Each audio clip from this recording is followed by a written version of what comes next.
बर्तन।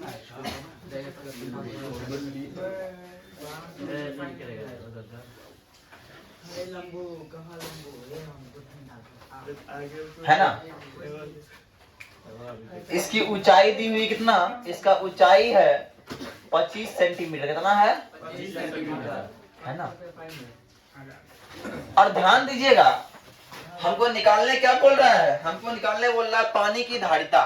क्या निकालने बोल रहा है? पानी की धारिता। अब धारिता मतलब आयतन। आयतन में चाहिए बेलन का पाई आर स्क्वायर एच।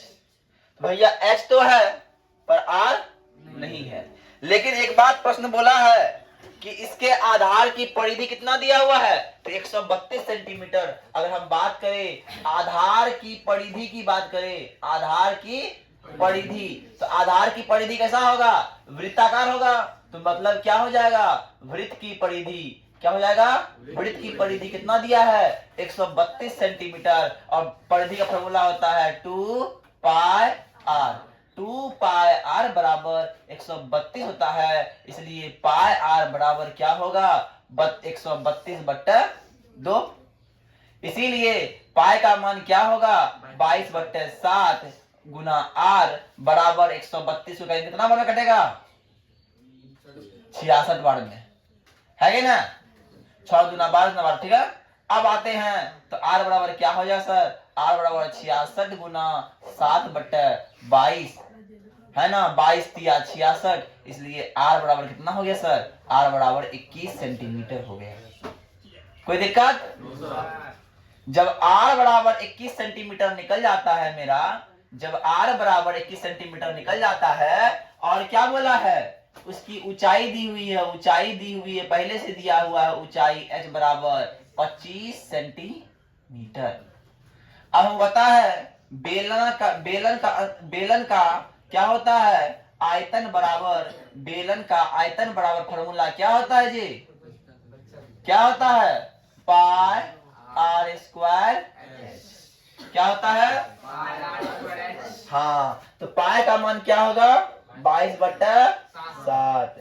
आर का मान क्या होगा? 21। तो स्क्वायर है तो 2 बार 21 और एच का 25। कोई दिक्कत? 7 या 21। अब क्या करेंगे? 22 गुना 21 गुना 3 गुना 25। क्या करेंगे?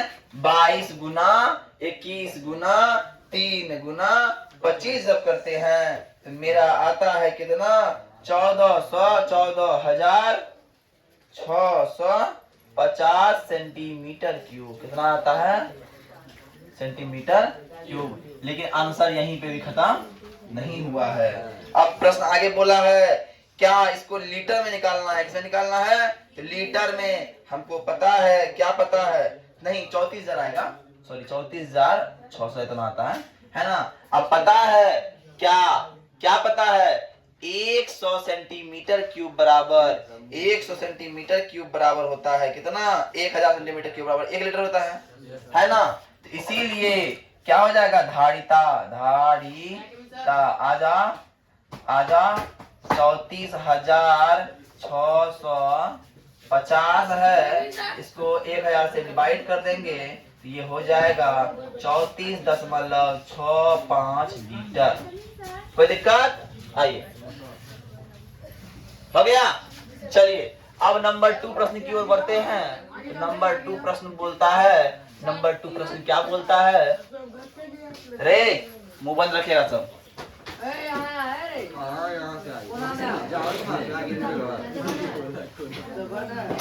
आगे बढ़ो ना।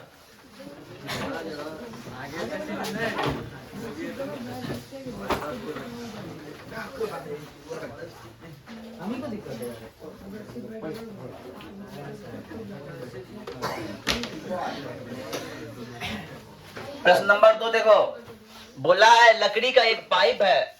क्या है? पाइप।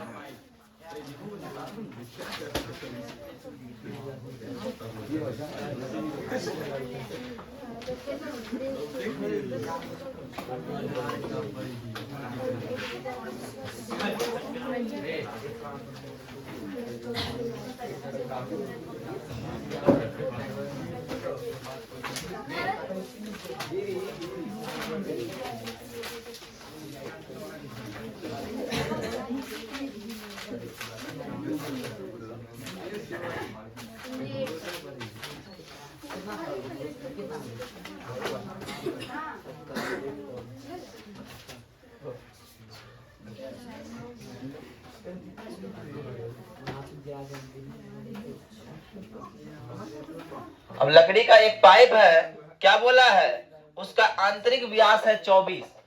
उसका आंतरिक व्यास कितना है, 24 सेंटीमीटर। आंतरिक व्यास की बात किया जाए तो ये है 24 सेंटीमीटर। और बाहरी व्यास की बात किया जाए तो ये बाहरी व्यास है, और ये कितना है, ये है 28 सेंटीमीटर। बात समझ में आ रही है, 28 सेंटीमीटर। और पाइप की लंबाई या ऊंचाई बोले, ऊंचाई को बोल रहा है ये है 35 सेंटीमीटर। तो ध्यान देना, बात क्या बोला जा रहा है, किसका आयतन निकालने की बात कर रहा है। तो इसके अंदर कोई कंपोनेंट नहीं है, तो इस पाइप का आयतन निकालना होगा। किसका आयतन निकालना होगा, इस पाइप का आयतन, मतलब बीच वाला भाग कितना है। तो मतलब बड़े वाले का आयतन में अगर छोटे वाले का आयतन घटा दिया जाए तो बीच वाला निकल सकता है। तो हम पहले क्या करेंगे, पहले निकालेंगे R1 R2। पहले आंतरिक व्यास की बात करते हैं। आंतरिक व्यास, आंतरिक व्यास क्या है, मोबाइल रखेगा। आंतरिक व्यास को हम D1 मान लेते हैं या D मान लेते हैं, तो आंतरिक व्यास हो गया 24। और आंतरिक त्रिज्या को R मान लेते हैं। आंतरिक त्रिज्या क्या मान लेते हैं, छोटकी R, कैपिटल R के स्मॉल R। 24/2 बराबर 12 है ना। अब बाहरी व्यास की बात करते हैं हम। बाहरी व्यास की बात अगर करते हैं तो बाहरी व्यास क्या हो जाएगा सर, और बाहरी व्यास बड़ी डी हो जाएगा, और वो होता है 28। इसलिए त्रिज्या क्या होगा, बाहरी त्रिज्या R 28/2 बराबर 14 सेंटीमीटर है ना। अब आते हैं ऊंचाई की बात करते हैं। तो ऊंचाई दिया हुआ है सर, कितना दिया हुआ है, तो ऊंचाई बोला, ऊंचाई h बराबर बोला 35 सेंटीमीटर है ना। अब पाइप का आयतन निकाला जाए। पाइप का आयतन, ध्यान देना रे, पाइप का आयतन और बात कर रहा है। तो बड़े वाले का आयतन, तो बड़े वाले का आयतन क्या होगा, पाई R² और h का h। और छोटे वाले का आयतन क्या होगा, तो है ना, तो पाई R² h है कि ना। कॉमन क्या आ रहा है, पाई और h कॉमन आ रहा है, और बड़की R का स्क्वायर घटा छोटकी R का स्क्वायर रह गया कोष्ठ के अंदर। और पाई का मान क्या होता है सर, तो पाई का मान होता है 22/7, h का मान है 35, और r का मान है 14 का स्क्वायर घटा 12 का स्क्वायर। तो 7 5 35, 22 5 110 होता है। और यहाँ पे जब हम बात करें, 14 का स्क्वायर 196 और 12 का स्क्वायर 144 होता है। और जब हम इसको घटाएंगे कितना आएगा, 110 गुना 2 है ना 5, 52 आएगा ना, 52 आ गया। अब 52 को हम गुना करेंगे तो 11 से कितना हो जाता है सर, 52 को जब हम गुना करते हैं तो आ जाता है 572। तो यहाँ पे 0 तो 0 सेंटीमीटर क्यूब। अब प्रश्न आगे क्या बोला है, अब प्रश्न आगे बोला है, देखो क्या प्रश्न बोला आगे प्रश्न बोला है क्या, 1 सेंटीमीटर क्यूब लकड़ी का द्रव्यमान है 0.6 ग्राम। अब 1 सेंटीमीटर क्यूब का क्या है वजन, तो अब आया है कि 1 सेंटीमीटर, चूंकि प्रश्न से दिया हुआ है, चूंकि 1 सेंटीमीटर क्यूब लकड़ी का द्रव्यमान, लकड़ी का द्रव्यमान दिया है 0.6 ग्राम। तो 5720 की सेंटीमीटर क्यूब कितना होगा, 5720 गुना 0.6 ग्राम। और जब इसको मल्टीप्लाई करेंगे तो आंसर आएगा 3432 ग्राम। कितना आ जाएगा? 3432 ग्राम। अब 3432 ग्राम को हम क्या लिखेंगे? तो कितना किलो बराबर होता है 1 ग्राम? 1000 के ग्राम बराबर 1 किलो, तो 3000 ग्राम बराबर 3 किलो। मतलब 3 दशमलव, अगर 3.432 केजी, 432 केजी। कोई दिक्कत? कोई दिक्कत? चलिए ठीक, बनाइए।